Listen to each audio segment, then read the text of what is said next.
ইতিমধ্যে যখন মদিনায় পৌঁছার পরে রাসূল সাল্লাল্লাহু আলাইহি ওয়াসাল্লাম সবাই জানতে পারলো আম্মাজান আয়েশা নেই, তিনি মিসিং, তখন মুনাফিক সর্দার আব্দুল্লাহ ইবনে উবাই ইবনে সালুল, এই দুষ্ট লোকটা, সে এই স্ল্যান্ডারিং শুরু করলো, রুমর ছড়াতে লাগলো। সে বলল, দেখো তিনি তোমাদের কাছে নবী সেজে বসে আছেন, আর তার স্ত্রী আয়েশা সেই সফওয়ানের সাথে নিশ্চয়ই পরকীয়ার সম্পর্ক ছিল, ফলে তারা মরুভূমিতে রাত কাটিয়েছে, তারা সেখানে ফষ্টি নষ্টি করেছে, অপকর্ম করেছে, নাউযুবিল্লাহ ওয়াল ইয়াযু বিল্লাহ। এটা ছড়াতে লাগলো এবং এই কথা এক কান দুই কান করতে করতে পুরো মদিনায় ছড়ায় গেল।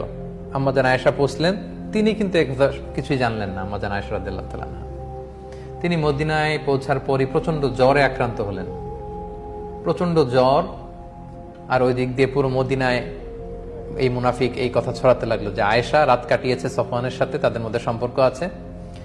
দুঃখজনক হলেও সত্য, এই মুনাফিকদের সাথে পড়ে কয়েকজন মুমিন, যেমন রাসূল সাল্লাল্লাহু আলাইহি ওয়াসাল্লামের সভাকবি হাসান বিন সাবিত রাদিয়াল্লাহু তাআলা আনহু, তারপর আবু বকর রাদিয়াল্লাহু তাআলা আনহুর একজন আত্মীয়, তার নাম হচ্ছে মিস্তা ইবনে উসাসা রাদিয়াল্লাহু তাআলা আনহু, এবং রাসূল সাল্লাল্লাহু আলাইহি ওয়াসাল্লামের শালিকা হামনা বিনতে জাহাশ, এই জাতীয় কয়েকজন লোকও এই রুমর, এই গুজবে কান দিয়ে তারা এটাতে ছড়িয়ে পড়লো, জড়ায় পড়লো, তারাও এটা ছড়াতে লাগলো।